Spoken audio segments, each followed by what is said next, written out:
안녕하세요. 오늘은 2024년 12월 18일입니다. 오늘의 강의 주제는 사과, 학위와 용서 구하기입니다. 도대체 이게 어디쯤 가고 있는지 대해서 잘 모르시는 것 같아서 가족 행복의 길 중에서 교재 132페이지부터 135페이지까지이면서 제가 가족 행복의 길에 가기 위해서는 가족 행복 3단계 학습 과정이 있다고 설명드린 바 있습니다. 1단계 가족 행복 입문 단계는 가족 행복을 위해 의식은 갖고 있으나 아직 갈피를 잡지 못하는 단계를 말씀드린 바 있고, 2단계로서는 가족 행복 아마추어 단계로서 가족 행복을 위해 의식은 갖고 있으며 배우고 노력하는 단계를 말합니다. 다음 3단계는 가족 행복 프로 단계로서 가족 행복 위해 배운 것이 몸에 익어 무의식적으로 자연스럽게 행동으로 나타나는 단계로서 비로소 가족 행복의 길에 들어선 단계라고 설명할 수 있는 과정의 3단계를 소개하고 있는 상태입니다. 이 중에서 여러분들은 두 번째 단계로서 아마추어 단계에 들어가는 의식하며 배우고 노력하는 단계에 와 있습니다. 그럼 진정한 용서와 화해는 사과로부터 시작되고 사과로부터 완성된다는 사실을 알까요? 참으로 어려운 과제 중 하나이지만 이것이 새로운 변화를 만드는 초석이며 또한 중요한 내용입니다. 그렇다고 해서 일시에 해소와 해결이 되는 것이 아니며 또한 모든 것이 해소가 되는 것도 아니기에 이런 것들로부터 시작된다는 점을 아시고 하나하나 실천하시기를 권해드립니다. 우리 인간의 뇌는 3세부터 마치 녹음기에 녹음되듯이 저장되어 있다가 2년이 되면 조건이 되면 반응을 보입니다. 심리학에서는 조건과 반사작용으로 설명하고 있고 불교적으로는 연기법으로 이해하면 될 듯합니다. 우리는 원한 것을 얻지 못했을 때 대개 발끈하게 됩니다. 이건 2살짜리에게도 똑같은 반응이 나타납니다. 이것이 쌓이고 쌓여 안 돼! 하는 것처럼 부정적으로 됩니다. 일부 기독교인들은 종종 조건 없는 용서를 종용하기도 합니다. 너희가 사람의 과실을 용서하지 아니하면 너희 아버지께서도 너희 과실을 용서하지 아니하시리라. 마태복음 6장 15절의 내용입니다. 예수님의 말씀을 인용하기도 하고 또한 그 죄를 자박하면 하나님이 우리를 용서하실 거라고도 합니다. 하지만 신구약 성서 어디에도 죄를 자백하거나 회개하지 않는 사람을 용서한다는 언급은 없습니다. 우리 주 예수께서 회개하여 용서를 구해 죄를 용서받으세요. 우리 죄에서 구하시려고 우리 대신 십자가에 매달려 죽으신 예수 그리스도를 믿고 용서를 구하세요. 어느 목사님의 메시지입니다.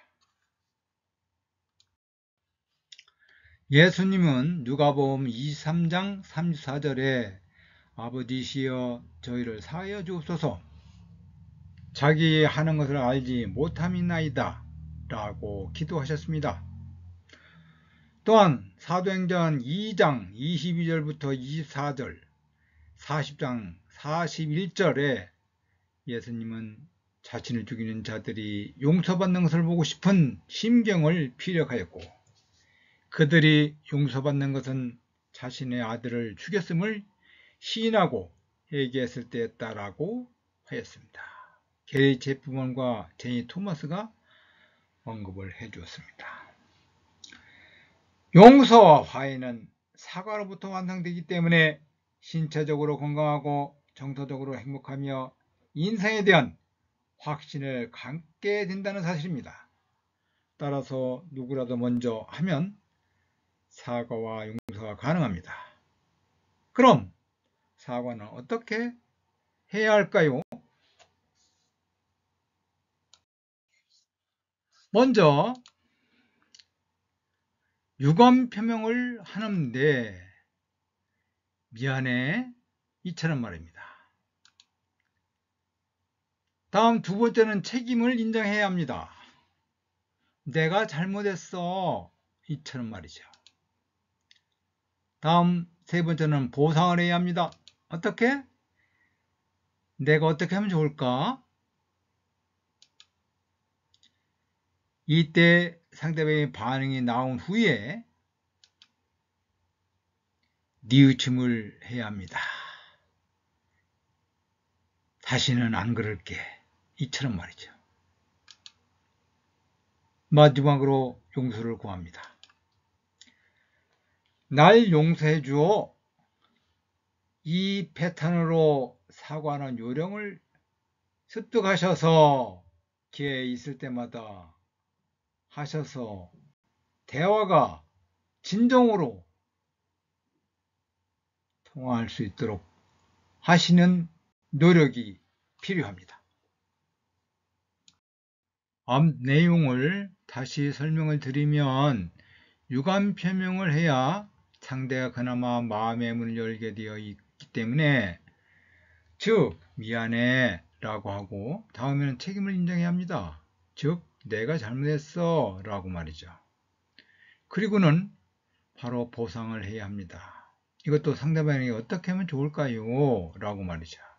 그러면 상대의 반응이 있고 난 후에 곧바로 진실한 자신의 뉘우침을 말해야 됩니다. 다시는 안 그럴게요, 안 그럴게 처럼 말이죠. 이어서 용서를 구해야 합니다. 날 용서해줘요, 용서해줘. 이렇게 하면 서로가 용서의 답이 나오고 화해의 단계로 가게 됩니다. 결국 용서는 첫째, 당신에게 처음부터 감정적으로 대하는 경우는 없다는 점을 인지하는 것이며 따라서 일부러 상처 주려는 사람은 없다는 점, 다시 말해 거의가 그러한 점이 상처를 줄 수 있다는 것을 알지 못하고 한다는 점을 기억하셔야 합니다. 둘째로, 그럼에도 불구하고 상처를 받아 화가 나면 숨을 깊게 쉬고 마음속으로 숫자를 하나, 둘, 셋, 넷, 다섯 이렇게 말입니다. 사랑하는 사람을 다시 떠올려보는 것도 좋겠습니다. 이러면 이완과 따뜻함을 느껴서 괴로움을 잊게 합니다. 세 번째로 가장 중요한 것은 모든 것은 나에게 달려있다고 생각합니다. 또한 다른 사람들이 하는 모든 것은 그들에게 달려있는 것처럼 말입니다. 결론적으로 우리는 우리 자신을 조절할 수 있는 능력을 갖고 있습니다. 따라서 이것을 반복한다면 관대해지고 편안해져서 인내하게 되고 그러면서 용서가 습관이 되어서 편안해질 것입니다. 부정적인 말로 긁어 부스럼을 내지 말고 또 나쁜 상황을 더 나쁘게 할 필요는 없다는 것입니다. 긍정적인 언어와 서로를 쌓는 것이야말로 더 좋은 생활을 할 수 있으니 말입니다. 우리는 자신의 언행을 조절할 수 있습니다. 이것은 놀라운 힘이 아닐 수 없습니다. 세상은 마음먹기에 달려 있기 때문입니다. 감사합니다.